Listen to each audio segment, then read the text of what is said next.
How do my wife and I address concerns about my mother-in-law potentially having an affair and cheating on my father-in-law?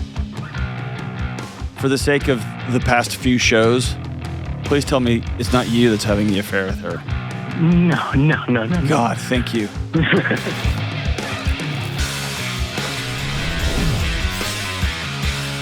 What up? What's going on? What's going on? This is John, the Dr. John Delony Show. I'm so glad that you're with us, man. 3 times a week, dropping new episodes, me sitting with hurting people, trying to figure out what's the next right move. And not always hurting, I guess, but people just stuck in their relationships, their mental and emotional health. And it's real people going through real struggles. And here we're going to sit down, we're going to figure it out, we're going to go do the next right thing. If that's you, if you found yourself stuck, man, give me a buzz at 1-844-693-3291 or go to johndelony, DELONY.com/ask, A-S-K.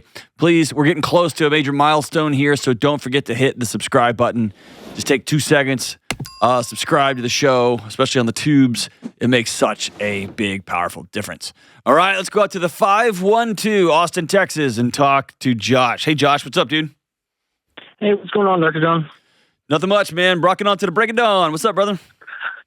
Hey, so I guess I'll just get straight into my question of how do my wife and I address concerns about my mother-in-law potentially having an affair and cheating on my father-in-law? For the sake of the past few shows, please tell me it's not you that's having the affair with her. No. God, thank you. Phew. Actually, that would have got us a lot more subscribers, so that would have been kind of awesome for the show. Yeah, that would have been good, right? But, okay. All right, so tell me more. Tell me about it. So just to kind of give you some context, how we have finding out or why we're coming to this conclusion is about a year ago, my in-laws, they were approached by someone that they knew. My mother-in-law had a relationship, I think a coworker or something, and he was going through a divorce. I guess he had his assets frozen, got kicked out of the house, blah, blah, blah, and then asked my in-laws if he could stay with them for the time being. Well, a few months turned into a year, and at first I thought he was just, I guess, scamming them, taking advantage of them. Because the stories so my mother-in-law and my wife, they both have had a good relationship, and so they talk all the time. And overhearing these conversations, I at first thought this guy that was staying with them was just taking advantage of them. But the stories that my mother-in-law kept saying and kept, relaying to us, now I'm starting to feel like she's covering for him because they're getting emotionally involved. If you like pina coladas, huh? I get it. So, that's a pretty far leap from, hey, this family friend is going through a divorce, I'm going to crash there for a little while, to, man, that's turned into a year, to, I think my mother-in-law's having an affair. At worst, a physical affair. At best, an emotional affair. I say this with all due respect, but like, what business is it of yours? So, and that's the thing is, I probably wouldn't care as much, but it's clearly having an effect on my wife, who's starting to realize it. I think I saw it a lot sooner, saw the writing on the wall. But the other aspect, which makes it difficult and kind of what gives, I guess, us some say-so, is my son. He's 15 months old. He goes and stays there a couple times a week. Absolutely not. No way, no how. Right. And here's why. Not because of the affair, but because the vast majority of abuse, physical and sexual, is done with step-parents or visiting boyfriends kind of thing. Yeah. And I don't know this guy. I don't know anything about this guy. I don't trust this guy. I don't have a relationship with this guy. My kid's not going over there, period, end of story. And that's kind of the mentality I've had. And Good for you. The issue that I'm coming across is my communicating that to my wife. She's again, they had the relationship between my mother-in-law and her have always usually been good. And she's worried by doing that, they're going to burn some bridges and the connection's not going to be there. That's not how it works. The bridge has been burned, but not by y'all. Y'all are responding to a bridge that's on fire, and it was lit on fire by your your in-laws. Yeah. It's they don't get to set fire to a bridge and expect you to walk across it with your precious 15-month-old and then blame you for the singe marks on your clothes. That's not how it works. Yeah. Y'all did not light the fire of this bridge. They did. They torched it. Right. And so, cool, they're allowed to do whatever they want to do. What's going to happen in your house is your wife had a really beautiful picture of her close relationship with her mom, and her mom being the best grandma of all time. And so when it comes to the boundaries, there needs to be a clear boundary. My son, my daughter is not going to stay at a house where there's a strange man living there. Period. End of story. And so y'all get to decide, you want to see your grandkid or you want to keep being a supportive house for this guy. Y'all get to pick, and one of them's going to break my heart. But that's not my job. My job is to protect my kid. And I'm just going to look at the data. My kid's not going over to where strange men are staying, period. Yeah. And you and your wife are going to have to grieve the fact that we thought, our picture for this was going to be so different than what it actually is. And that hurts. That's the worst. Yeah. You keep mentioning that your wife and her mom have this amazing relationship. Right. Has she sat down across the table and looked at your mom and said, at her mom and said, Mom, I think this is starting to feel inappropriate? No. So the relationship, it's not amazing then. Let's stop couching it as that. Because if you can't have that conversation, your relationship's not amazing. Yeah. Yeah. If you can't be honest and you can't be direct and you can't be like, hey, I'm going to put all this on the table because here's what I'm seeing. If you can't do that, then it's not a relationship. There's some transactions happening. There's some performance happening, right? Well, and we're both guilty of being people pleasers and trying to make sure, our parents on both sides are happy. We're both the oldest. We both have the, this mentality that we got to make sure everybody's taken care of. And sometimes it's at our own expense. And I know that's a difficult thing for her, is to confront her mom, who's been very vocal and pushy in other aspects of our lives. Yeah, that was going to be my question, brother, because this kind of person is not just, pushy and vocal about, I want to see that kid. There's other stuff going on, isn't there? Yeah. Yeah. So the best thing I would tell you is you guys solve for reality sooner rather than later. Okay. And there probably is not going to be some big showdown. There's not going to be some big come to Jesus, some big, that's just not going to happen. Your mother-in-law doesn't care about that kind of stuff. What she cares about is her way. Yeah. Whatever she wants. And so knowing that this isn't a matter of interpretation, this isn't a matter of somebody just doesn't have some info that they need to help make a better decision. You're dealing with somebody who cares about one person, themselves. And if they've invited another man to live in the house, then your father-in-law is participating in this. Yeah. And so, dude, I want to just be away from that mess. And let's say altruistically, let's say your in-laws are amazing people, and they gave shelter to a guy that just got wronged. That's awesome. If that's the case, then if I'm you, I'm going out to have coffee with that dude. And I would look him dead in the eye and say, I don't know you, and I'm not sending my kid over to a place with strange men that I don't know. Yeah. Oh, who do you think you are? I am the father of that kid. That's who I am. And I wouldn't bat an eye. And here's the thing, man. You and your wife, as first kids, as people pleasers, y'all chose to create a human. And now your role has shifted, because otherwise you're going to end up using your kid as a function in your people pleasing. And that's not fair to that baby. Right.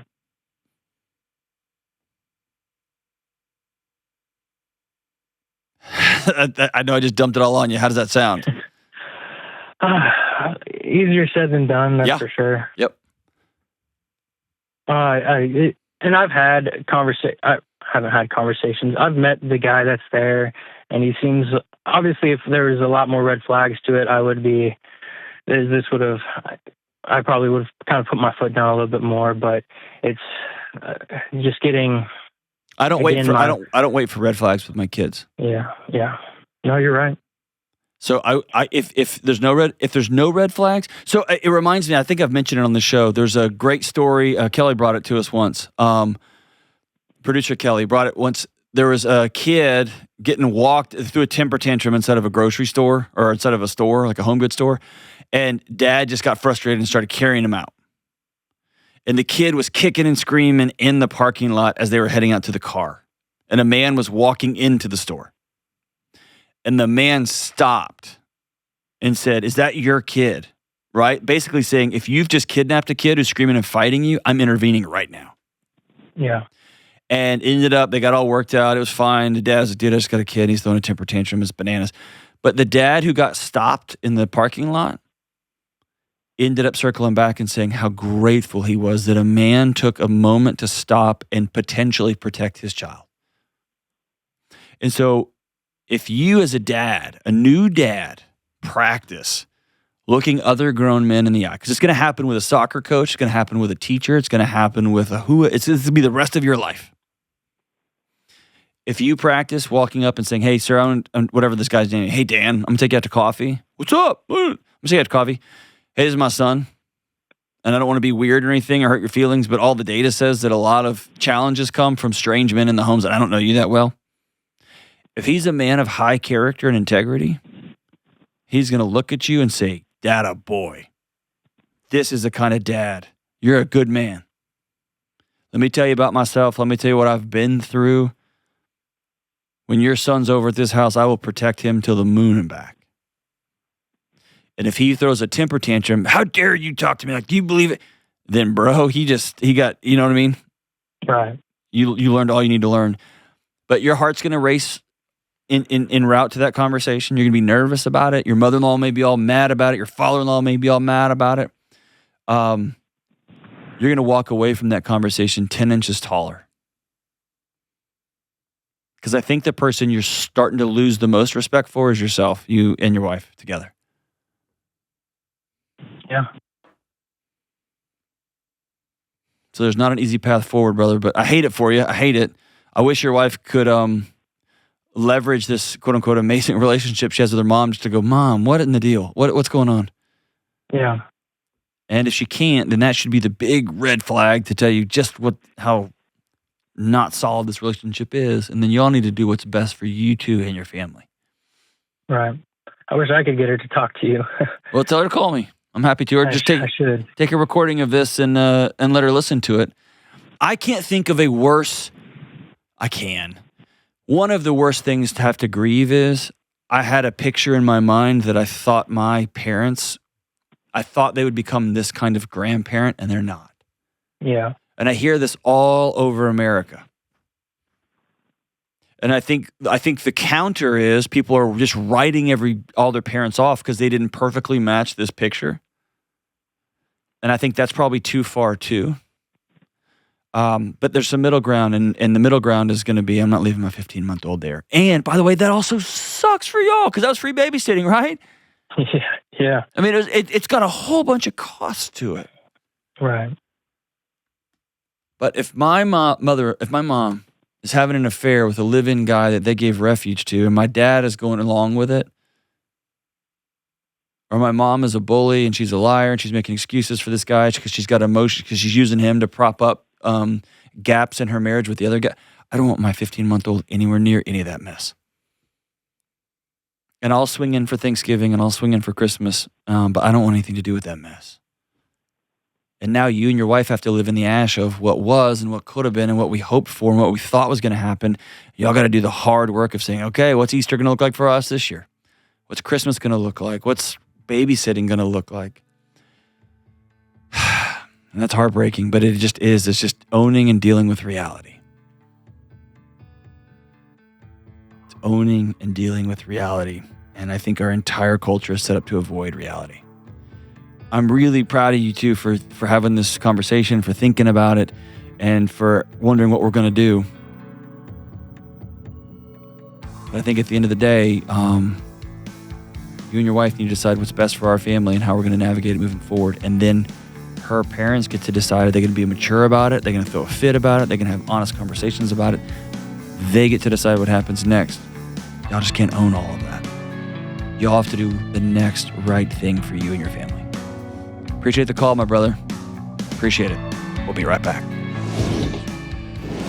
All right, good folks, I want to tell you about Cozy Earth. The holidays are on us like a freight train, and these stores keep playing the little drummer boy over and over. Can we just be done with the parumpa-pum-pums?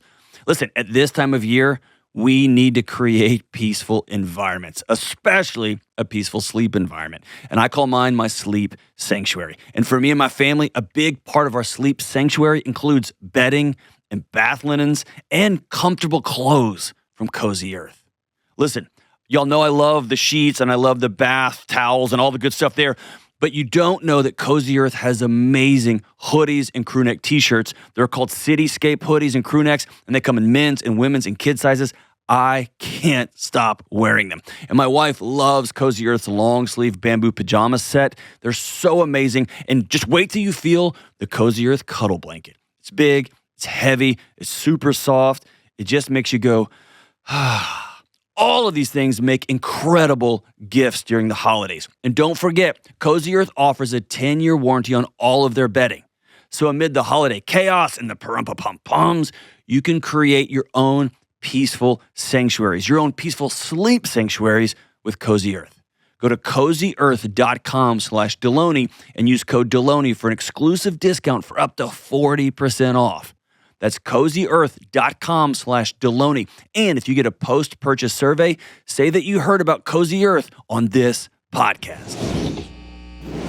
Yo, I saw a headline the other day that made me want to set both of my ears and my nose on fire. 1/3 of the United States population's background, their information is now totally public. 115 million of us. Our personal, private information is just out there for anyone to find and do with what they please. And with data breaches becoming more frequent, it feels like we're losing control over who has access to our personal information. Nothing feels like ours anymore. And that's why I love Delete Me. They are the best folks out there taking care of all of your private data and getting it out of the hands of the bad guys. Delete Me removes your personal information from the countless data broker websites that buy, sell, and trade your data. And that information includes your name, address, phone number, work history, property values, places you've lived all throughout your life, and much more. And as much as I hate the interwebs, here I am. I'm on them everywhere now. And Delete Me puts the power of my data back in my hands, helping me take control over where my information is stored and who has access to it. And your information doesn't need to be in the hands of other people. So sign up with Delete Me today. Individual Delete Me plans start as low as $9 a month, helping to protect you from the risks of unwanted exposure and online scammers, spammers, stalkers, and thieves. Go to joindeleteme.com/Delony today for 20% off. That's join, JOIN, deleteme.com/Delony. All right, let's roll out to Ontario and talk to Dave. What's up, Dave? Yes, sir. What's going on, man? Hey, in a bit of a tight spot with my partner. Okay, tell me about it. Well, he stepped out of the company. Business partner, romantic partner. No, sorry, sir. Business partner. Okay. Best friend, previous roommate. Fellow minister at church. Okay.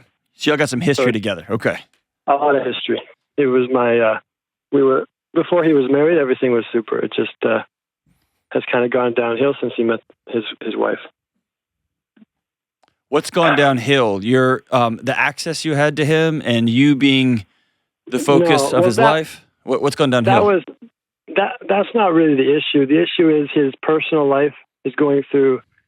I mean, honestly, since the day he was married in 2019, I think it was 2019. Yeah.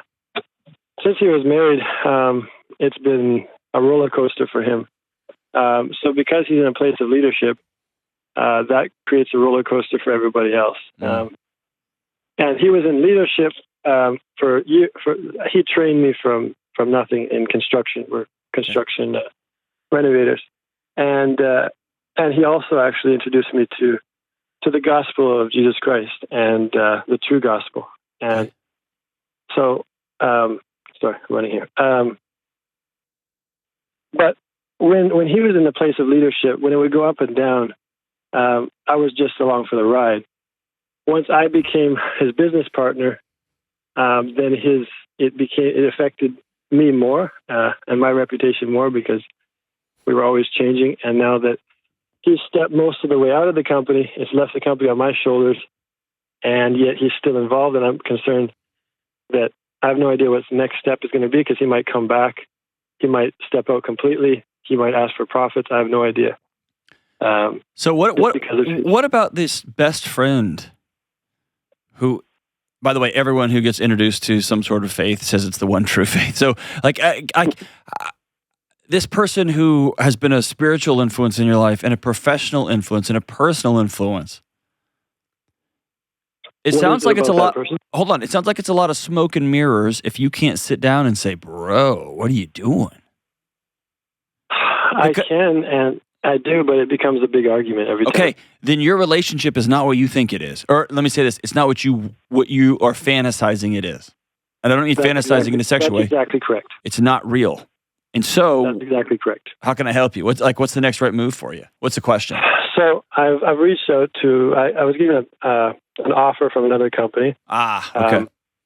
So I've reached out to him to accept the offer. He'll get back to me actually tomorrow. Okay. So it's just, how do I, so you're absolutely correct. I'm holding on to a friendship I had with this guy before his whole marriage and life crisis, and before he changed. So you're absolutely correct on that. So it's just, how do I respectfully and properly step out of the business side and also our real estate side, step out of that? Oh, I love that question. Only be tied into the church. I'm not leaving. I'm actually a musician, amateur.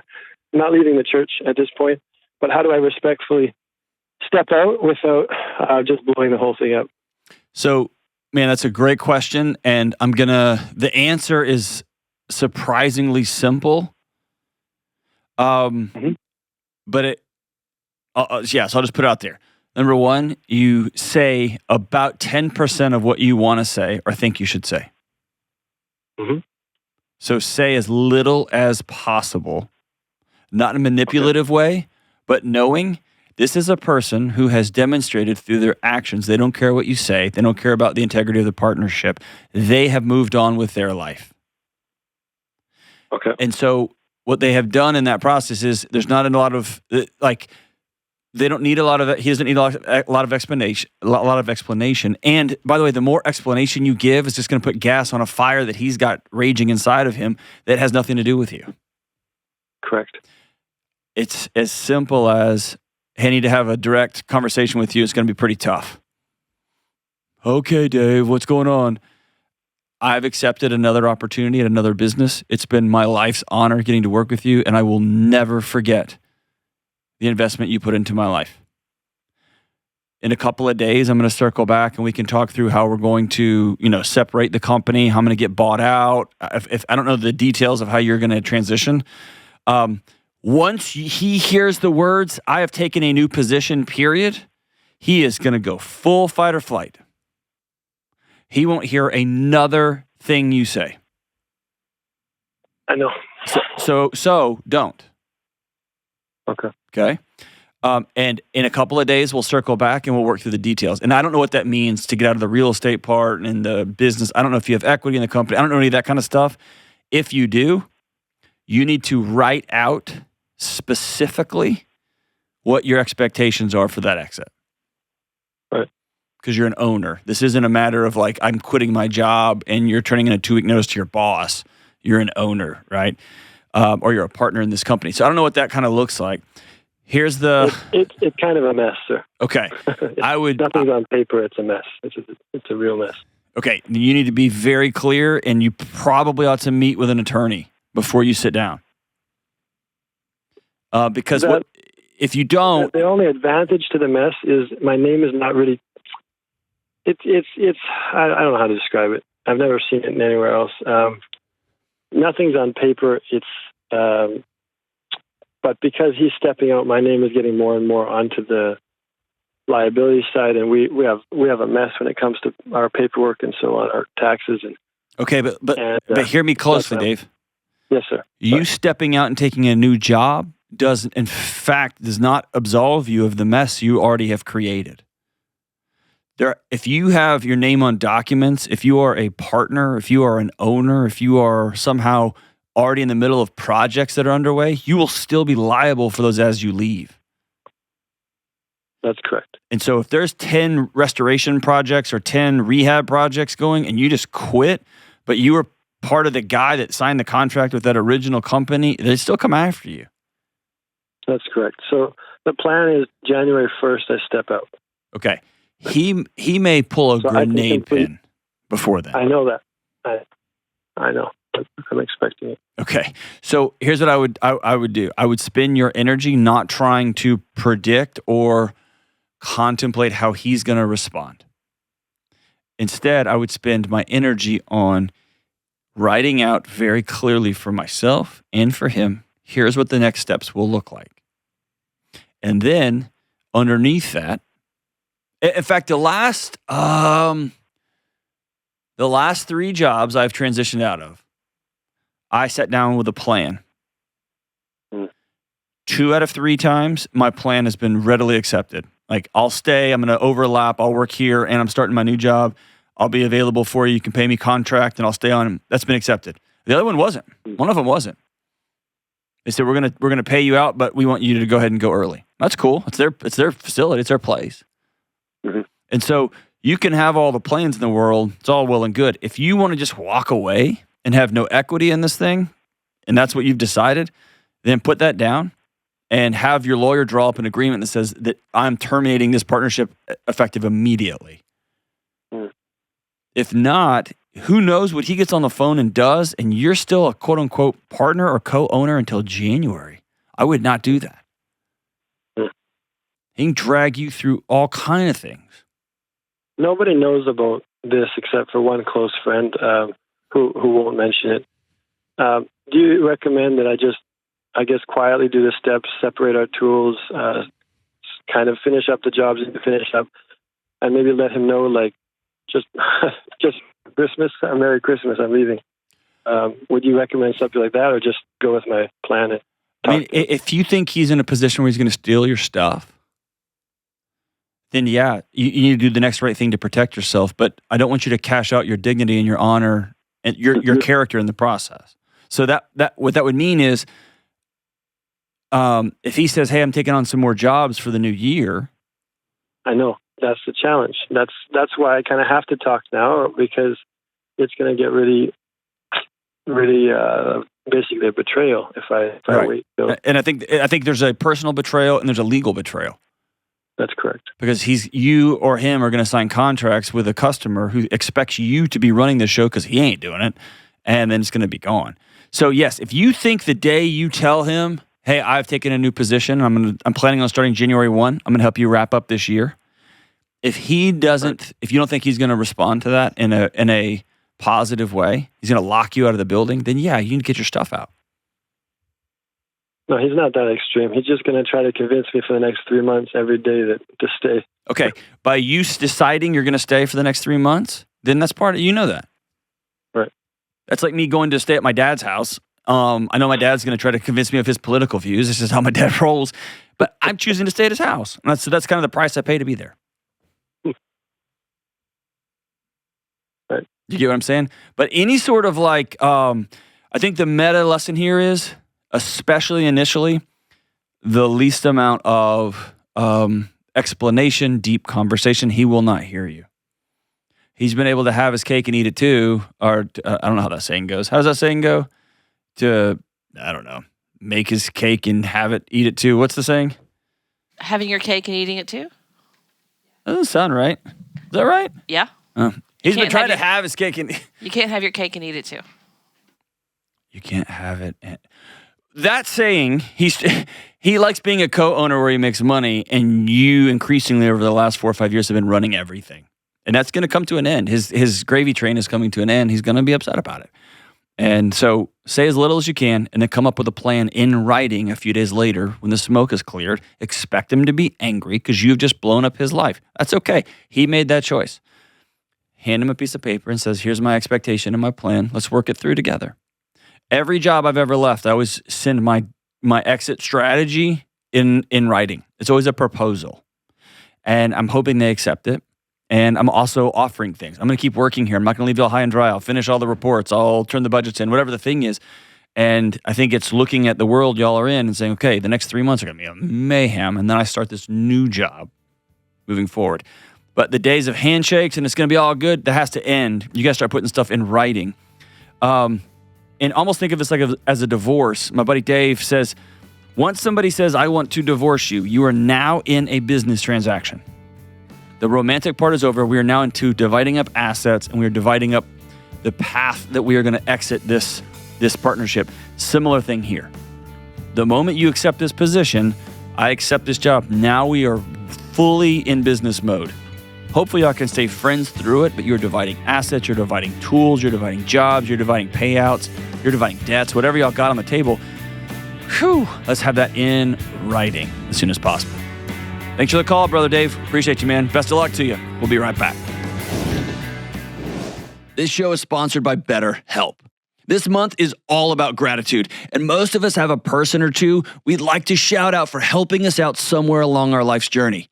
I'd like to take a moment to thank 2 people who have transformed my life. One is the great Marilyn Fannin, and 2 is the great and powerful Dr. Jean-Noel Thompson. Marilyn gave me a chance when no one should have. She brought me along and taught me poise and professionalism, and she challenged me when I needed help.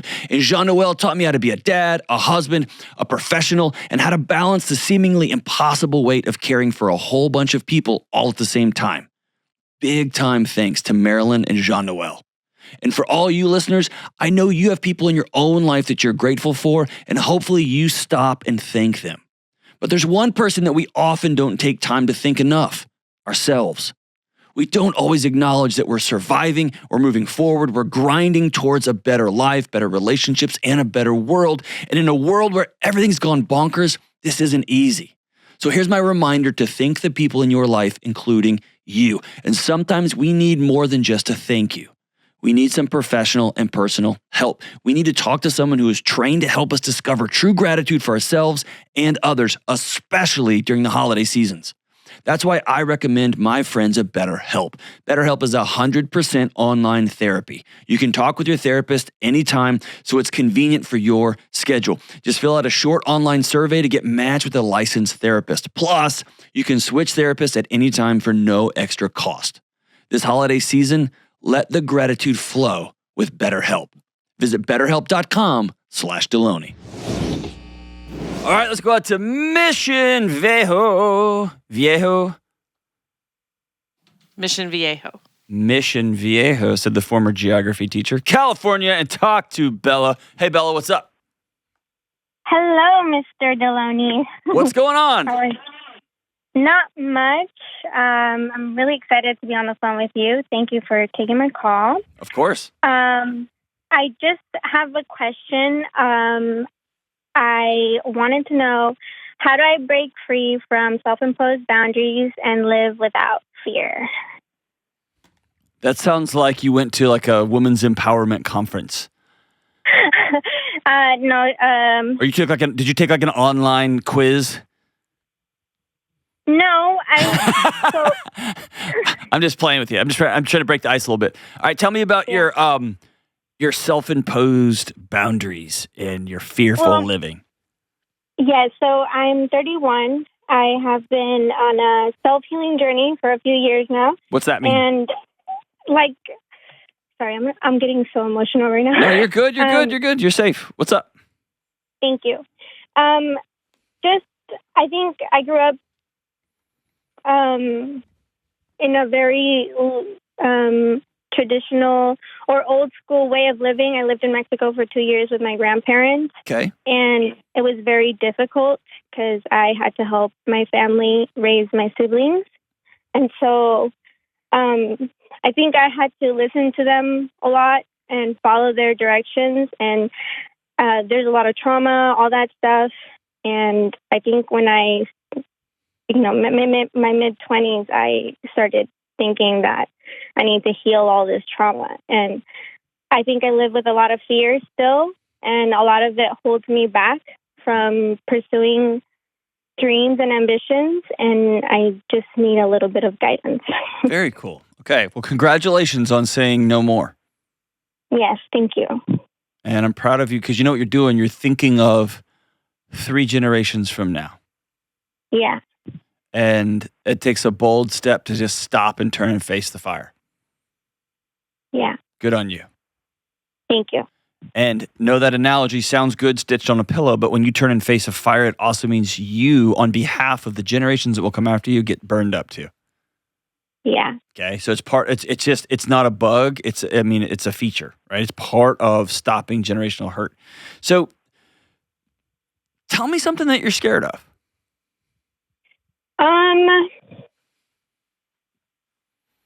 I think so. I started my own little side business. Okay.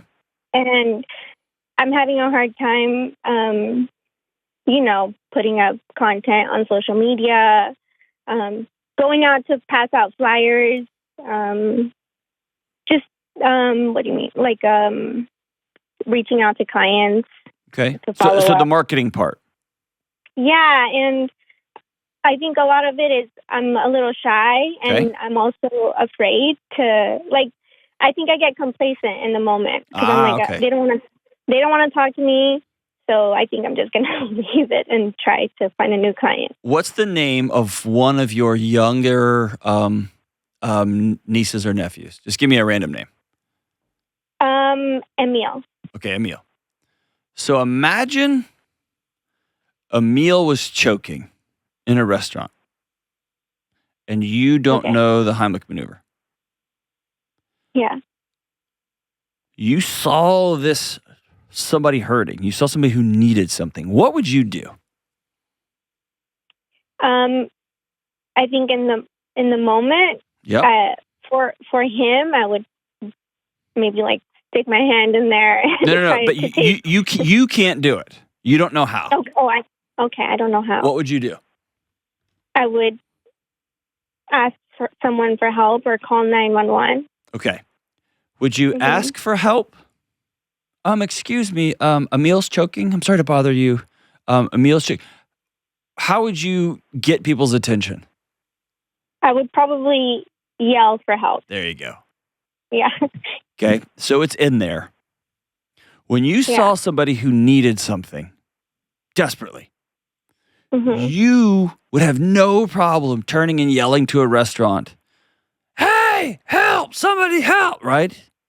Yeah. What's your side business? I'm a spray tan artist. Okay. What's the business? Yeah.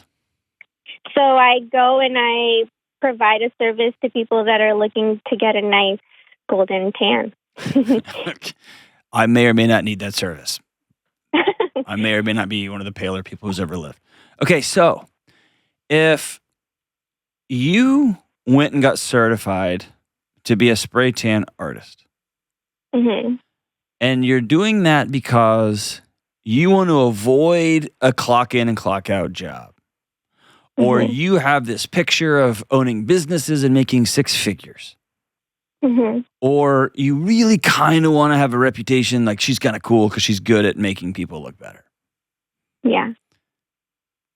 You're a naturally quiet, I don't want to bother people kind of person. Yeah. So making a marketing material, I hate the word content, but that's the world we're in. Putting that message out, hey, I want y'all to help me make 6 figures. I want y'all to see how good my work is. Some people are wired for that.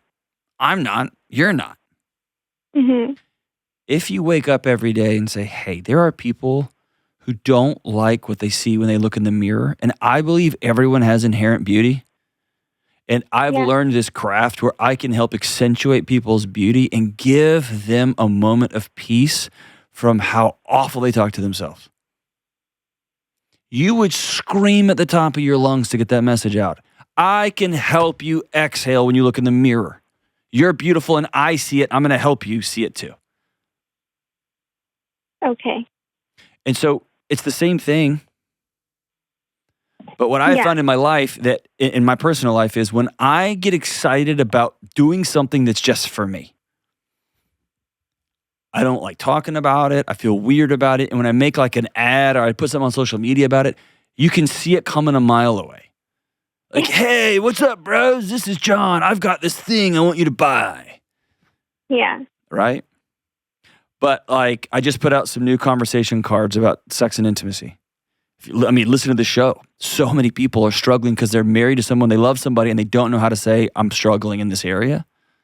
Yeah. And now I've got this tiny little thing that costs like $15 or something that will give you a path. Like, I'm passionate about this one. Or the parents and kids. Like, parents want to talk to their kids, kids want to talk to their parents, and they don't know how. As silly as that sounds. Here we are. I'm gonna give you a tool. I'll talk about that till the end of time.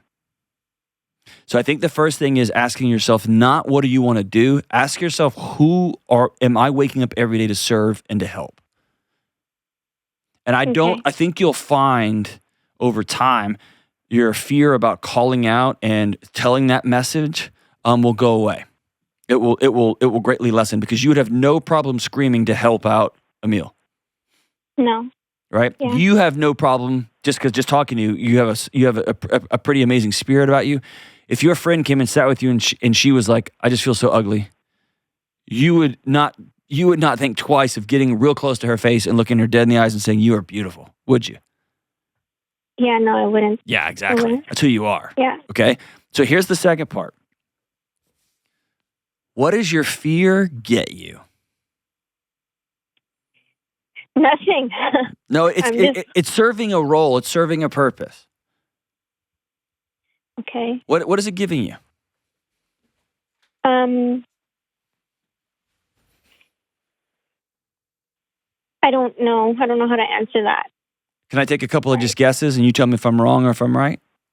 Okay. The idea of you doing art, growing up in the home you grew up, was silly, was kid stuff. You got pushed into a maternal role. You had to be mom at a real young age. Yeah. The idea that you're going to do art, that you're going to do beauty, shut up. We got those mouths to feed. You need to go over there and get those kids bathed. Yeah. Yeah. Okay? And so what your body knows, your nervous system knows, your soul knows to get all woo-woo about it, that deep down, the thing that you feel like you're best at doesn't matter. It's not that big of a deal. Nobody cares.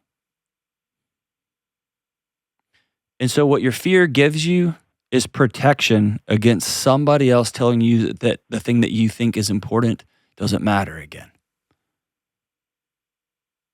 Your fear is protecting you from getting your heart stomped on again and again and again. Yeah. Is that fair? Yeah, that's true. Yeah. Okay. The marketplace is mean. The marketplace isn't nice. It doesn't care about your feelings. It cares about service. Can you serve other people? And how much is it going to cost me? And so to enter into the marketplace, you're entering back into a world that got you hurt for most of your childhood. And that's a world of, I believe I have value. I believe I have a cool way of doing life. And people said, I don't care what you think. I don't care what you feel. Get those kids fed and get them bathed up and get them to bed. I'm watching TV. And so I want you to see your body, your boundaries, your fear. Your body's working perfectly given the circumstances you were raised in. You're not messed up or broken. Okay. Do you get that? I want you to hear that. There's nothing wrong with you. Given what's happened to you in your life, your body's working perfectly. What you are trying to do is learn how to do something new.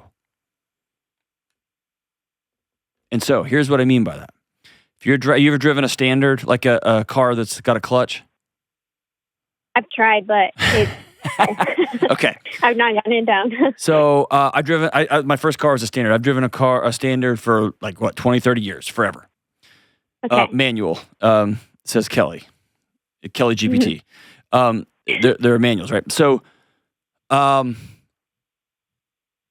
when you first start trying to drive a manual, it's gonna buck and kick because you're not gonna get that ratio of gas pedal and clutch right. You know what I'm saying? Mm-hmm. Mm-hmm. After driving one for 30 years, it should smooth out a little bit. And if it starts getting really rough, then you got a problem. Yeah. You are learning how to do a whole new thing. And that is put yourself out there, start a small business, say, hey, I have a talent and I think I can help you. I see something in you you don't see. And it's going to go, right? Because it's new. Yeah. Yeah. But if you were helping Emil learn how to drive a manual, a standard, you'd be really graceful with them the first couple times you're driving. Never done it before. Of course you're going to be bucking and kicking in the car stalling. Of course you are. Yeah. Tell me about your self-imposed boundary. Well, I think a lot of people see my potential, like my friends and like my loved ones, they all see that I'm capable of doing things. But again, I just hold myself back every time. And I think when I'm on my own, like if I'm going somewhere by myself, I know how to do things and I'm independent. But then like once I'm in the presence of my friends or like at work, I think I kind of pull back and I'm not as competent.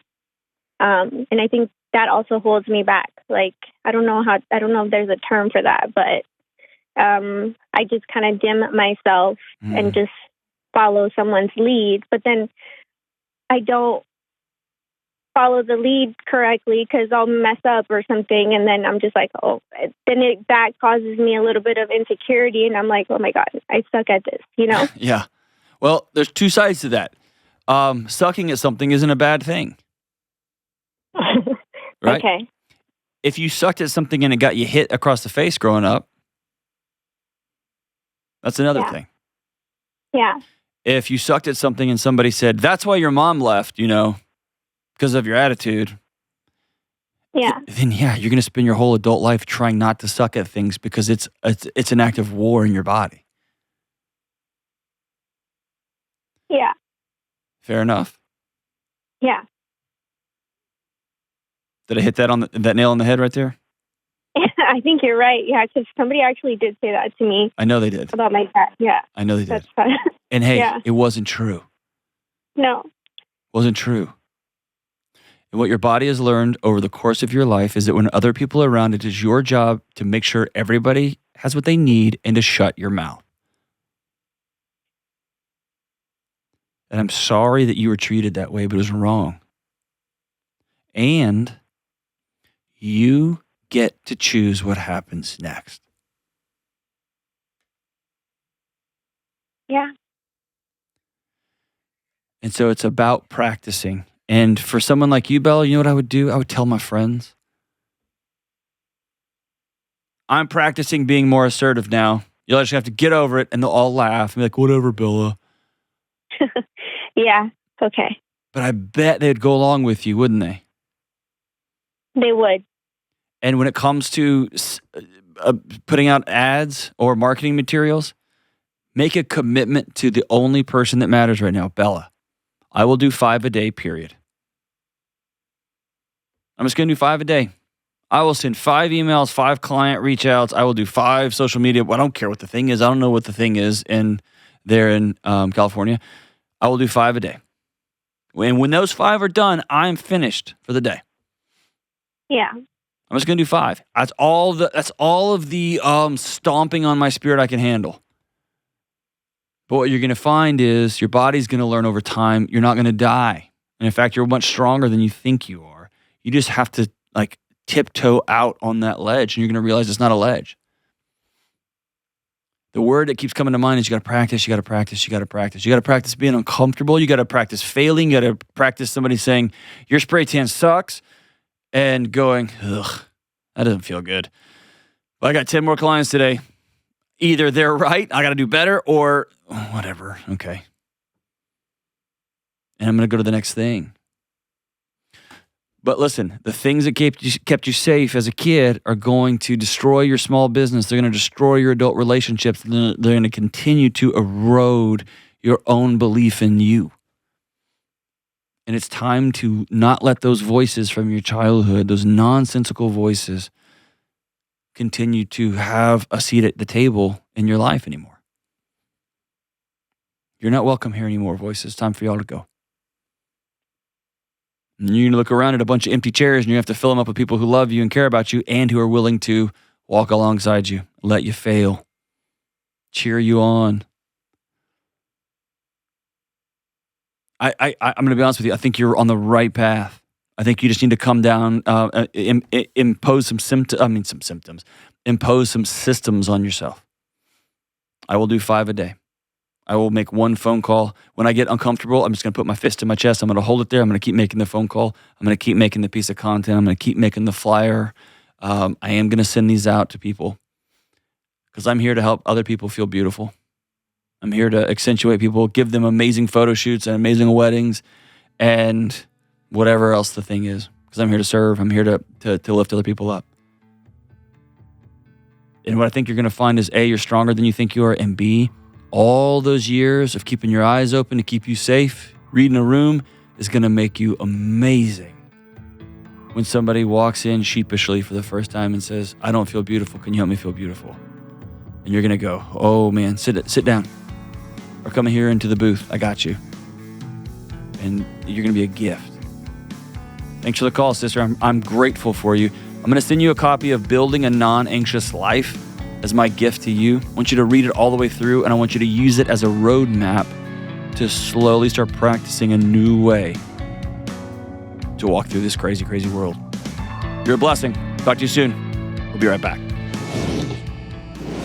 I'm so proud that Thorne Supplements, my favorite supplements on the planet, have continued to partner with me and our show listeners for health, longevity, and just feeling good. Thorne is one of our longest standing partners on this show, and it's because I trust them, I use them, I read their research papers, and I know their products are great and that my fans will love them too. Here's the deal with supplements. There's so much garbage out in the marketplace. Trash. And other than my admitted gummy candy problem, I'm pretty freakish about what I put in my body. And that's why I trust my health and the health of my family with Thorne. Personally, I've been taking Thorne supplements for years and years, way before I was on the internets with these shows. And my wife and kids have been taking them as well. And here's what I take every single day. I take the Super EPA fish oil, the methylated B vitamins, creatine, phosphatidylserine, and more. I take Thorne for specific physiologic needs for me to keep my body and mind optimized and for overall longevity and health. And here's the cool thing. We've set up an amazing opportunity for all of the listeners of the Dr. John Delony Show. 25% off everything in the Thorne store, and not just on your first visit, but every time you make a purchase through our page and our account. This isn't a sale that's going to change from week to week. All you do is go online, create an account through my page, and you'll get 25% off from here on out, forever. It's that easy. Go to thorne.com/u/Delony. That's Thorne, THORNE.com/U/Delony for 25% off everything in the store. I trust Thorne, my family trusts Thorne, and you can trust Thorne too. All right, we're back. Kelly, what did I put on the internet? All right. You said, my wife has been out of town for several days. When she got home today, I was overwhelmed by how much I missed my friend. I was so happy she was home. This led me to think. I used to think love and marriage were only about fireworks and hot feelings, and sometimes they are. But after years of hard work, I'm finding a good marriage is when two people can't wait to hang out with each other, even after all the heartache, the do-overs, and challenges. If your marriage is barely hanging on, know this. The work and the forgiveness and the healing is worth it. I promise you, a good marriage is worth it. Yeah, my wife was out of town for days this time, and it was hard, man. It was real hard. And the first night I was mad. The second day I was frustrated. And I guess I was just reflecting last night. Like, I couldn't wait till she got home just to hang out. Like, I just missed my buddy, right? And it wasn't about like, I need some help around here. It wasn't that at all. In fact, by the time she got back, she'd been gone long enough. She was gone for days this time. We'd gotten into a routine. Me and the kids, we were in a routine. We were laughing. We were being goofy. Josephine and I had worked through our demons, and whoa, there were demons. We worked through them. Like, we were just in it. And then it was like, oh man, I missed my buddy. Like, some things happened. And I guess just in a moment of reflection, man, if you had told me 5 years ago, 6 years ago, 10 years ago, when things were real rough between us, that I would just want her to come home. And not because like, oh yeah, now it's go to, not because of that, but just because I miss my buddy. I never would have believed you. I never would have thought that was true. And here we are. And so it's just a cool, I don't know, just a cool little moment I had when it's like, I'm so glad I didn't quit. I'm so glad we sat at the table and said, I'll rebuild this thing if you will. And let's do this thing together. Because I never could have imagined that here I am with two knuckleheaded kids who I love, who are just being maniacal, and too many dogs in the house and all the stuff. I just want my buddy to come hang out. I want my buddy to come home. And I never would have seen that coming. It was pretty cool. So if you're struggling, hang in there. If you got to rebuild. I'm just telling you, it's worth it. It's worth it. Love you guys. Stay in school. Don't do drugs. Bye.